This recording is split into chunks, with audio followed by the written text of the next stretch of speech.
Guys, like I hear Doyin and Soma's conversation, and I'm like, oh, poor Doyin Sola. I'm like, because it hurts when you're kind of like a sweet person inside, but you have this hardcore back that people feel that you're disrespectful, you're a mean person, and other. And Doyin has actually been getting that a lot. So, guys, yeah, she and Soma were having a conversation, and she was pouring out her heart to Soma, and Soma was just trying to like tell her the fact that this is what you're doing, this is what you're doing.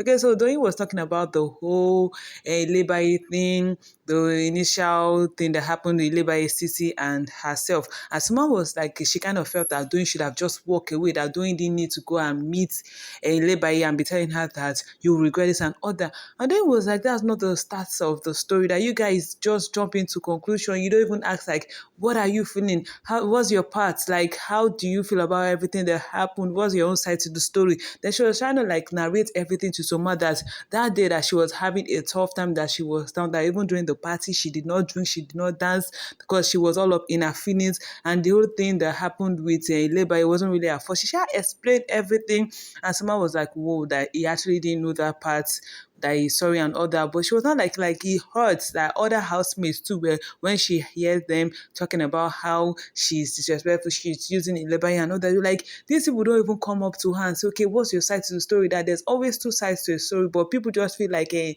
she's hardcore, she doesn't cry and other. Guys, when she was narrating all these things to Soma, guys, like she was just teary and she was crying. She was like, it hurts that they don't come to her, they think she's a mean person and all that, like she's a loner, that nobody comes to her in the house, and she's kind of like a sweet person. And someone was kind of like advising her that, okay, fine, mingle more with people. Like, you don't need to be in one place, even in the party, instead of just staying in the mirror and be dancing. She was like, ah, she actually likes that. The woman was like, go and look for two people that are dancing in the mirror, join them. When you see people having a conversation, sit with them. And then he was like, ah, what if it's like a two-party conversation, don't with that person? He said, then you will know. If you see people having a conversation, sit, try to mingle with them and all that. And she was like, yeah, but it's kind of difficult for her to do that. Even in her house, like she's always in her room. That's when she was staying in her parents. That there was one time N was working with the kids and the chicks, and one just went somewhere. And the mother was like, doing that as you. She was like, even in her house, that maybe she's a dinosaur or she's an angel, because she's like, she doesn't really know how to deal with crowds. Like if it was a 1-1 physical face off and hand, that one is different. She knows how to play around that. But this whole scenario of like having to mingle with a group of people and they kind of like misunderstand her and other guys. But I could actually feel happy and kind of, because she keeps saying it, because even in her diary session, tells Big Brother that, okay, she's a sweet person.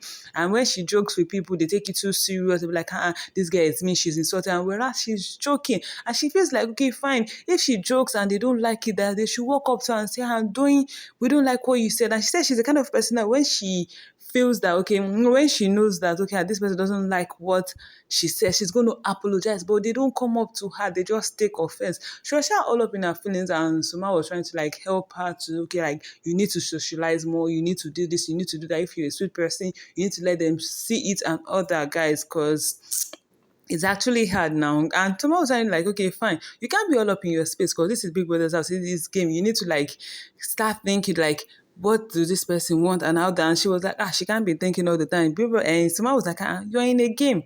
If you don't want to think, what are you here to do? And she was like, okay, no problem. But guys, trust me. Soma was actually sweet having this conversation with them. So really hopes the advice he has given her actually works well for her. Because, yeah, in the level up season, when I saw Doyin with Cheesy and some of her friends there, we could see that Doyin was actually a sweet person. But you see this all time, I've been seeing another light of her, like, people are not really kind of like, how would I put it? They are not reciprocating the kind of feelings she's showing them. Because, yeah, if you insult me back, let's be insulting ourselves. Now, so friends be now.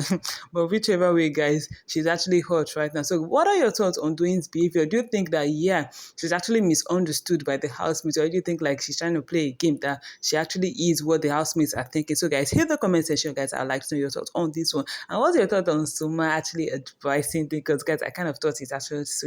Hit the comment section, guys. So I come back again. See you on my next video. Bye bye.